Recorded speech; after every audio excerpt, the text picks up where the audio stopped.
Une lettre explosive, cachée pendant plus de 10 ans, vient d'être révélée. Signée par Benoît XVI lui-même, elle pourrait enfin éclaircir l'un des mystères les plus controversés de l'Église. Sa renonciation à la papauté. Ceci n'est ni une hypothèse, ni un commentaire. C'est une réponse directe, envoyée à l'un de ses proches collaborateurs. Restez jusqu'à la fin, car nous lirons ensemble ce qui est réellement écrit. Et pourquoi ce document pourrait tout changer.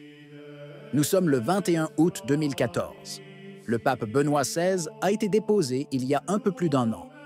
Le monde catholique est encore abasourdi, stupéfait par une démission sans précédent dans les 2000 ans d'histoire de l'Église. On entend des rumeurs, des soupçons et des théories. Au milieu de ce brouhaha, Benoît XVI écrit une lettre personnelle à Maxinger Nicolas Bux, théologien connu pour sa fidélité à la tradition et son regard critique sur l'évolution post-conciliaire de l'Église. Cette lettre, jusqu'à présent, était restée muette. Aucune publication, aucun préavis, aucune confirmation officielle. Son existence était connue dans les couloirs du Vatican, mais comme tant de choses dans le climat opaque de ces dernières années, elle était davantage le fait de conférences confidentielles que de librairies. Mais aujourd'hui, il est publié pour la première fois, ni sur un site web polémique, ni sur un blog de protestation, mais en annexe d'un livre qui sortira dans les prochains jours dans les librairies catholiques, Réalité et utopie dans l'Église, écrit par Nicolas Bux avec Vito Palmiotti, édité par I Libri della Bussola. Le contenu? Selon les auteurs eux-mêmes, il s'agit d'un document destiné à mettre un terme, ou du moins à clarifier, à l'une des questions les plus controversées de la dernière décennie, la légitimité de la démission de Benoît XVI et sa vision de la papauté émérite. Le 11 février 2013, Benoît XVI annonçait en latin sa démission du pontificat. La raison officielle était claire, le manque de ressources pour poursuivre le ministère pétrinien. Depuis le 28 février, le pape émérite s'est retiré au monastère Mater Ecclesiae, au Vatican. C'est la première fois dans l'histoire moderne qu'un pape démissionne volontairement de ses fonctions tout en restant vivant et visible. Dès les premiers jours, cependant, un doute s'insinue. A-t-il vraiment tout laissé derrière lui? Le texte de la Déclaratio parle de renonciation au ministérium, mais ne mentionne pas expressément le munus. Pour certains canonistes, cette distinction est sans importance. Pour d'autres, elle signale une renonciation incomplète. Ainsi surgirent les premières thèses critiques, qui devinrent plus radicales au fil du temps.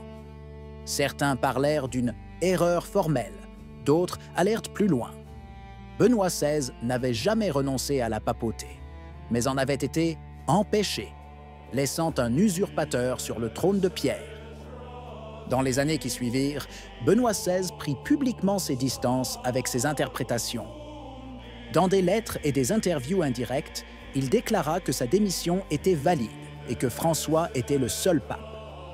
Mais les mots ne suffisent pas à ceux qui soupçonnent des pressions, des manipulations, voire une conspiration interne au Vatican.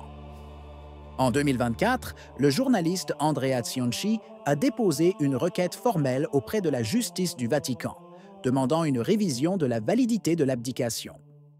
C'est un geste qui rallume l'attention sur l'affaire, au moment même où les rumeurs circulent sur l'existence d'une lettre inédite de Benoît XVI, adressée à Nicolas Bux en 2014. Et aujourd'hui, en août 2025, cette lettre a enfin été révélée. La personne qui a reçu cette lettre en 2014 n'est pas n'importe qui. Monseigneur Nicolas Bux est une figure centrale de la théologie catholique contemporaine, bien que souvent ignoré ou détesté par les milieux plus progressistes. Théologien de Bari, ancien consulteur de la Congrégation pour la doctrine de la foi et collaborateur direct de Benoît XVI, il est connu pour sa fermeté doctrinale et pour avoir défendu publiquement la primauté de la tradition même dans les moments les plus turbulents de la période post-conciliaire. Dans les années qui ont suivi sa démission, il a été l'un des rares à soulever publiquement, mais respectueusement, de sérieuses questions sur la nouveauté représentée par la figure du pape émérite. Connu pour sa rigueur théologique, Buxx n'a jamais adhéré à des théories extrémistes, mais a toujours recherché la clarté. Dans ce contexte, il a écrit à Benoît XVI en 2014, posant une série de questions directes, tant théologiques que pastorales, concernant la validité de sa démission et les conséquences ecclésiologiques de ce choix. Sa lettre, publiée aujourd'hui avec sa réponse, évoque le risque d'une désacralisation de la papauté, la confusion générée par deux personnages vêtus de blanc et les implications canoniques d'une démission qui semble laisser place à l'ambiguïté. Le ton était celui d'un fils interrogeant son père spirituel, sans polémique, mais avec clarté. Et Benedetto répondit, non seulement par des paroles solennelles, mais par une explication précise et claire, destinée à ceux qui recherchent la vérité et non la confrontation. Une réponse qui, de la propre volonté de Buxx, resta muette pendant des années.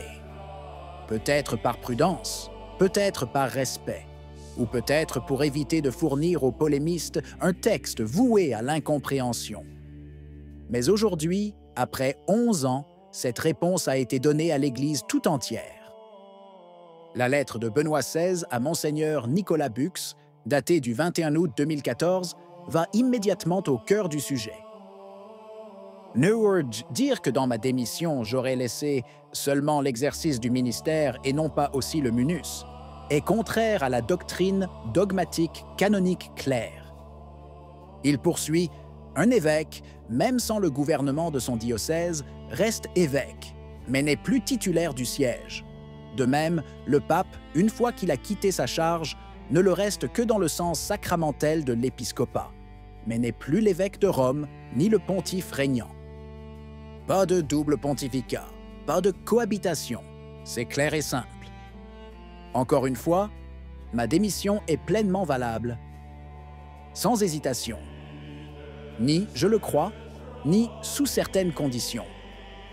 Sa validité est affirmée avec certitude, et avec la même détermination, il ajoute « Rien ne saurait remettre en cause la légitimité de ma décision. » Concernant les controverses externes, il est direct. Si certains journalistes parlent d'un schisme rampant, ils ne méritent aucune attention. Une déclaration qui ferme la porte, du moins pour lui, à tout le cirque médiatique qui alimente l'ambiguïté depuis des années. Enfin, une note sur son activité intellectuelle. Le fait que je continue à écrire des livres n'a rien à voir avec la fonction papale. C'est une mission que le Seigneur m'a confiée, bien avant mon pontificat. Une déclaration qui sert à délimiter précisément les frontières entre la fonction pétrinienne et la personne de Joseph Ratzinger. Tout cela dans une seule lettre, écrite dans un latin élégant, avec la rigueur d'un théologien et la clarté de celui qui cherche à éliminer toute ambiguïté. La lettre de Benoît XVI a un poids indéniable, mais elle reste ce qu'elle est, une réponse privée, signée et datée, écrite à un interlocuteur de confiance. Ceci n'est ni un acte officiel du magistère, ni un document juridique. Il s'agit d'une clarification personnelle et non d'une déclaration publique. Pour certains, cela suffit à mettre fin à des années de controverses. Pour d'autres, ce n'est qu'une pièce de plus du puzzle, insuffisante pour dissiper les doutes sous-jacents. Certains exigeront une authentification formelle, d'autres en contesteront la valeur, et d'autres encore continueront à chercher des contradictions. Nous ne souhaitons pas nous lancer dans une analyse interprétative. Le texte parle de lui-même.